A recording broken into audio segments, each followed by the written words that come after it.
All right, y'all. Well, how we doing?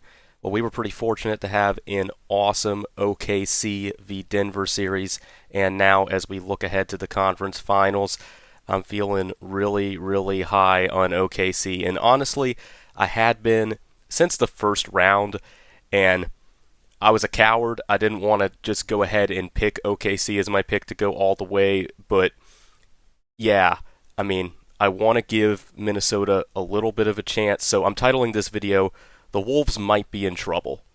And I considered titling this video, The Wolves Don't Stand a Chance, but that felt a little disrespectful, and I want to believe they can at least make this somewhat competitive. But yeah, if I had to bet, I don't think they really have a real chance of winning the series. I'd say I would hope they can at least get a game or two. So if they can somehow steal this first game here tonight, that would be fantastic in my eyes. Minnesota honestly would be the team I prefer. Like honestly, OKC is the team I would like to root against at this point, and not for like a bunch of other reasons people do, but I'm not gonna lie, the fact that they are so young is part of it. Not that I resent them because they're young, but just because I know they're this good right now, and they're going to continue to be excellent throughout the next several years. So I would like to see some other teams win it while they still can, because I have an utmost amount of faith that even as the team gets older and things get more expensive, they're going to continue to manage things really well. So yeah, just prepare ourselves because OKC might be about to feast, and I hope you like the little image I have here. Is Chet going to feast? That's a really interesting question, and we really don't quite know because as far as regular season matchups go, we don't have much to go on because Chet and Gobert have not faced each other at all in the regular season, if my research is correct. Yeah, I think the first matchup, Chet didn't play, and then in the next three matchups, which all happened in February, Gobert didn't play. So we don't have a lot of head to head stuff to look at. We will look at some of those stats, but yeah, I don't know. I'm a little nervous for Minnesota, but they still got a lot of good things going for them. So let's get into things, shall we?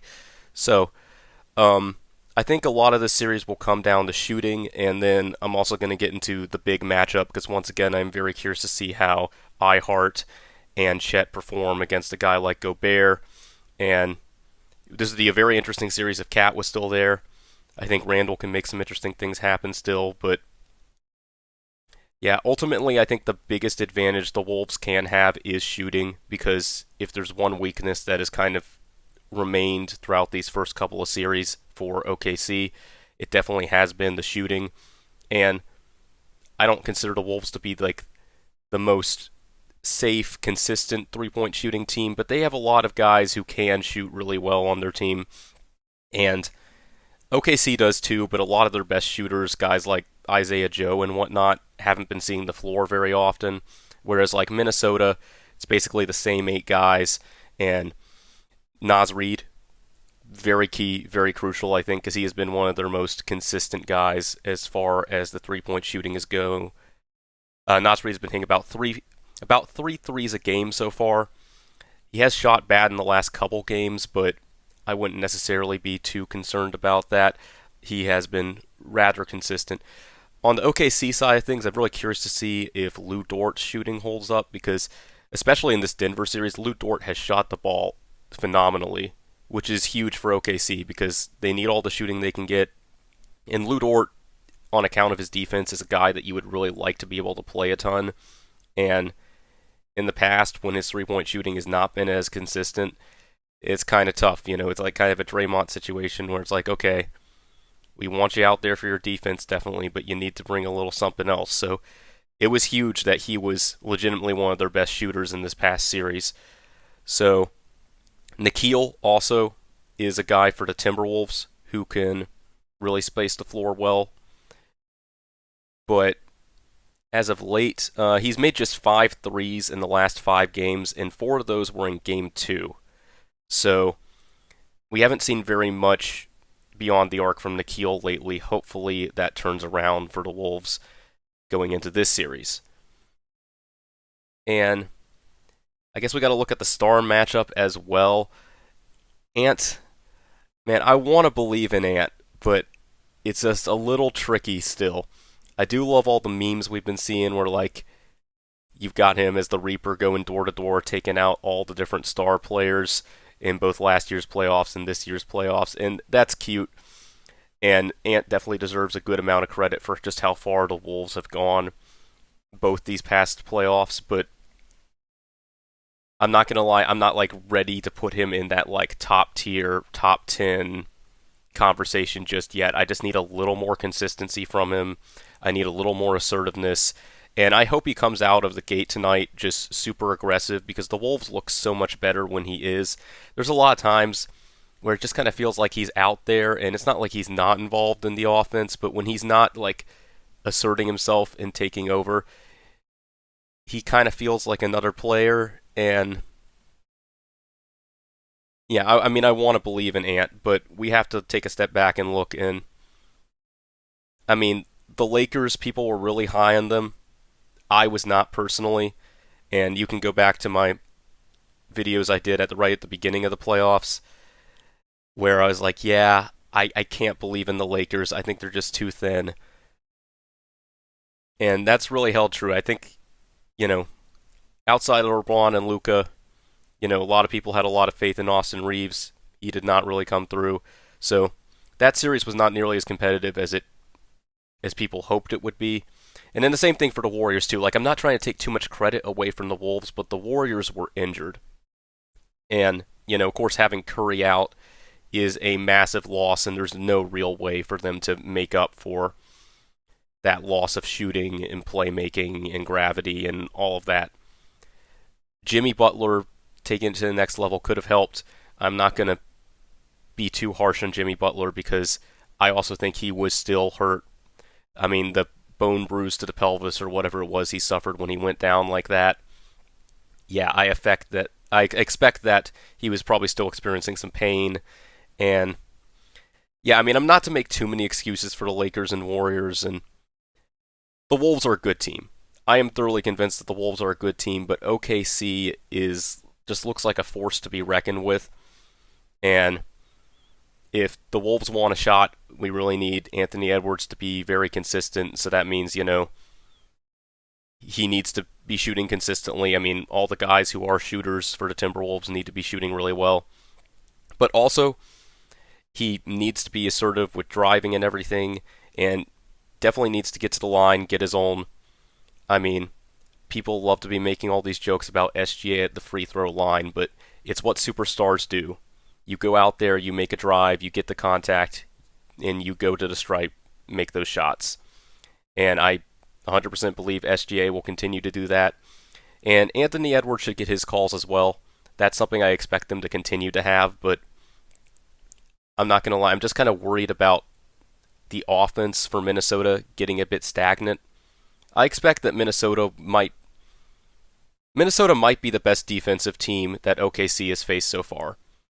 Well, I mean, it definitely wasn't the Grizzlies. So, yeah, I think I'm going to go ahead and say the defense that the Timberwolves will bring to the table will be better than anything OKC has faced to this point, even though the Nuggets defense looked good at times. So what I'm really the big question mark for Minnesota is just can they have consistently good offense? And I'm not going to lie, they're a well-coached team.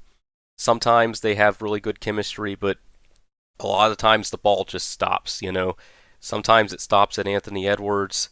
A lot of times it stops with Julius Randle. It can just get stagnant and ugly sometimes. And that's the other thing is like another possible advantage the Timberwolves have is I think outside of their star players, I trust the playmaking of the Timberwolves a little more. Like, SGA is going to be the most impactful playmaker in this series, don't get me wrong. And you're going to get a lot of good playmaking from Jalen Williams at times. I expect Chet to make a few good passes. And I mean, the advantage of OKC is that they don't rely so much on one guy moving things around. They just have really great team chemistry and they just constantly keep it moving. But not having as consistent secondary playmaking outside of SGA could be a disadvantage for them, whereas the Timberwolves outside of Anthony Edwards, you have Mike Conley, who is getting up there and hasn't been playing as many minutes this playoffs as he has the past few playoffs. So, I don't know if you're going to get much more than like 25 minutes out of Mike Conley. And hopefully you maximize those Mike Conley minutes, put him out there with Gobert so they can have their chemistry and try and get some lobs and everything going. And in Julius Randle, you can definitely get some playmaking out of Julius Randle as well. Obviously, he had that great game where he had like 12 assists, but I don't like fully trust Julius Randle as a playmaker, even on games where he's getting a bunch of assists. Like, I just think specifically that game where he had 12 assists late as the game was closing out. Unfortunately, they had enough of a lead that they couldn't quite squander it, but they kind of closed the last 2 minutes of that game pretty ugly. And there was one particular play where Julius Randle's just bringing the ball up the floor, and he just throws it away. He was trying to pass it to like Nikhil or somebody, and he just kind of passed it behind them. He didn't really look at the pass, and it was just a really bad turnover really late in the game. And that was something that gave, I can't remember who they were playing actually, but it gave them more of a chance than they should have had to that point. I think it was in the Warriors series. But yeah, in general, the Timberwolves have a chance, but it's going to be really tough. Right now, I definitely would pick OKC to go all the way. And no disrespect to Indiana or New York, but I just think the circumstances are totally different. The level of dominance that OKC showed in the first round series, and people tend to write off series where a team just gets completely swept, but I'm not convinced the Grizzlies were as bad as they looked in that series. I just think the Thunder are poised, and they can just come out and hit even a really good team with something they're not prepared for. I mean, looking at the Game 7 series against Denver, this past game we had against Denver, Denver was not phased going into that game. I mean, OKC at home, they came out the gate and looked really solid. And then OKC pushed back and Denver stuck around. And it looked like it would be a really competitive game, but OKC just has a way of eventually opening things up, and that's what happened. And it happened really quick, too. I mean, it was split between kind of the end of the second and the beginning of the third, but it was really like just 6 minutes total where OKC really opened that game up and just put Denver in a place where they couldn't come back. And those first couple minutes of the third quarter were really bad for Denver, but to give them credit, they didn't quite give up just there. They tried to make it interesting, but yeah, they just couldn't quite recover. So this will be a really interesting series. And like I said, I wish we had more to go off of as far as regular season matchups go.